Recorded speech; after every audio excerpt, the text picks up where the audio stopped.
everyone, welcome back to my channel. If you're new here, my name is Chelsea. I am a homeschooling mom of two girls. Izzy, my oldest, is 8, just turned 8. Doesn't seem real. And then my youngest is Lila, and she is 5. So they're both in around the kindergarten, second, third grade age. Kindergarten, obviously, for the youngest. Going into first grade. I kind of don't categorize by grade level so much. Basically, the reason I kind of don't do that is because we homeschool year-round. So basically, we're not following a traditional school calendar year. So when we need to take holiday breaks, like this past Christmas was a bit insane. They've had basically a month off, but we don't get like 3 months in the summer. We basically homeschool all through summer, and if we take little trips here and there, then they get maybe a week off here, maybe a week off there. Nothing is just strictly structurally well, I don't have dedicated time blocks that, yes, we're taking off here, except Christmas, obviously. So that works out whenever we do have situations come up. It was nothing serious. It's just, I just finished graduating college. We took a ski trip. We had family at our new house for Christmas. And then we had family at our house again around New Year's. And so we're just now kind of getting settled down. We're going to start back on Monday, the 6th. Kind of trying to ease back into it. So all in all, like leading up to graduation and then past that, we've had stuff going on. So we're finally kind of settling down. I'm trying to get my mindset back into homeschooling again because I haven't done this in so long. So basically my whole hiatus was I went back to college to finish my degree. I just graduated in December, so and I got my class ring here. I'm very, very excited to have graduated. I don't plan on going back to work. The main reason I went back is because I started many years ago. I was pre-engineering at the time, majoring in physics, and I got about 3 years into it, 3.5. I got pretty burnt out and disillusioned and discouraged. Switched my majors for 1 semester, same thing basically, and I just dropped out. And ever since then, I've regretted not finishing, but about 1.5 years ago, I finally decided we were back in town where I had originally gone to college in the first place, and the idea kind of hit me, and I was like, that'd be amazing if I could finish, because that was always a life goal of mine, a dream of mine, was to get to walk across the stage and graduate from college. So the short and short of it is, I am now done. While I was in school, my mom took over homeschooling my girls so that I could focus on finishing up my degree. So I haven't homeschooled in well over 1 year, and it's a little strange. I got to get my mindset back into that frame. It's not me doing homework and school stuff. It's doing homework with them and working on school with them. So what I'm going to do now is kind of get a little game plan together. We're going to kind of take it easy going into next week because I haven't done it in a while. They haven't done it in a while. Obviously, we had quite an extended holiday break. Typically don't take that long. So I'm going to kind of get all their courses pulled up. I can see where they're at, and then I can kind of reassess on what I need to do. If there's any gaps that I need to fill in, I'll show you what we're using. And I've got my planner here. I've got my laptop. I don't think you can see it right now in the shot. And I'm just going to sit here and kind of get everything roughed out, and then I'll show you what I've got pulled together. Okay, here is my rough plan for next week. So we do 4 days of schooling. We do language arts and math each of the 4 days that we do our schooling. And then I decided to split their marine biology unit into 2 days, and then split their Spanish into 2 days, history to 2 days, and geography to 2 days. Okay, so the main reason we do the 4 days a week of schooling is just since we do year-round schooling, I don't want us to all get burnt out doing the 5 days a week constantly. It's kind of nice having that 3-day weekend, and then if something did happen during the week, we had to do an appointment, we had to be out all day for whatever reason may have happened, I can just move that school day to Friday if we have to make up for it. Anyway, I'm a very loose planner, if that's not clear by kind of how I wrote it out. I don't like to have strict times and like we have to get this done this day, because if I get stressed out, everybody gets stressed out and everybody suffers, and it's not good. Basically the way I work is I need structure. I need an idea of what I need to do. But if it's too strict and I feel like I can't follow it, I shut down and I'm done. I don't know, it sounds stupid to put it into words. Anyway, is anybody else like that? Anyway, I like to get everything roughly outlined. That's where I'm going. I've got a rough outline, but don't make me write the full essay, please. So that's why the year-round works so well for us, or works so well for me personally. Makes me a lot happier. I don't like to have the whole 36-week blocks following the regular school schedule kind of thing. That's not why I'm homeschooling. That's part of the joys of homeschooling, is I don't have to follow the calendar year.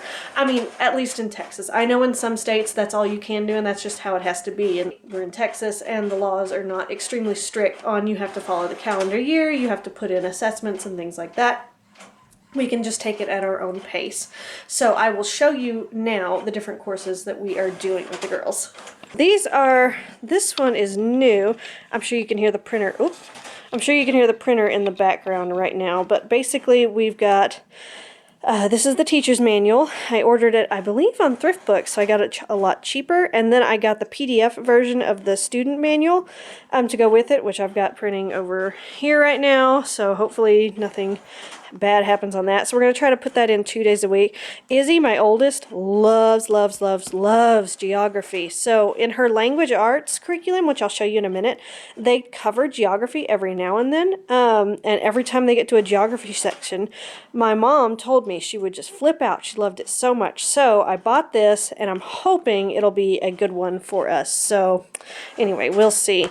With Lila, my youngest, we are using The Good and the Beautiful math. It is wonderful. I mean, I can't recommend The Good and the Beautiful stuff enough. I like their math series. It's a little bit slower. We have used Horizon in the past, which is a little more advanced, but for Lila, it comes fairly easily to her, but not quite as easily as it does to Izzy.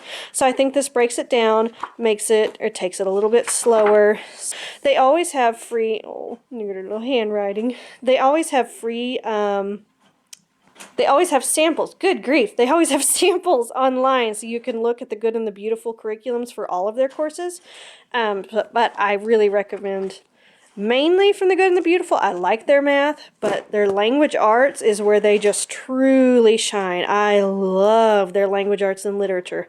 They go through, obviously, language arts, and they have poetry and read different reading books, and then they have, every now and then, like I said, in Izzy's language arts, which is level 2, they cover geography as well, and they have started doing some sentence diagramming in both of theirs. Lila is at level 1, and then Izzy is at level 2. I believe, it's been a while since I've read, but I believe language arts is a little more advanced in The Good and the Beautiful, but you would just have to do some reading for yourself. I think they might have assessments online. Don't quote me. I will put it on the screen if they do not, but they always have free samples that you can look at on their website to see if you would really like to do that. And they also have digital downloads, so you don't have to necessarily order the book, and they're a lot cheaper. You can get the PDF, but then of course you need to print it yourself, which I did this one. But what I do is I go to Office Depot and I get it spiral bound, and then I get this clear sheet put on the front to kind of keep it protected, and then I always do the black, kind of a thick plastic backing for that. So it makes it to where it's in a nice book format for you, and you don't have to hole punch 1 bazillion pieces of paper and try to get them lined up, because one would inevitably be off from the others and out, and it would make me absolutely insane. These math, I forgot to mention. We have her doing an online math course right now. I should really know what it's called. Teaching textbooks. Yes. Okay. So yeah, for Izzy, we're doing the teaching textbooks. I have been excited about getting her to do this for a long time, but they don't start until grade 3.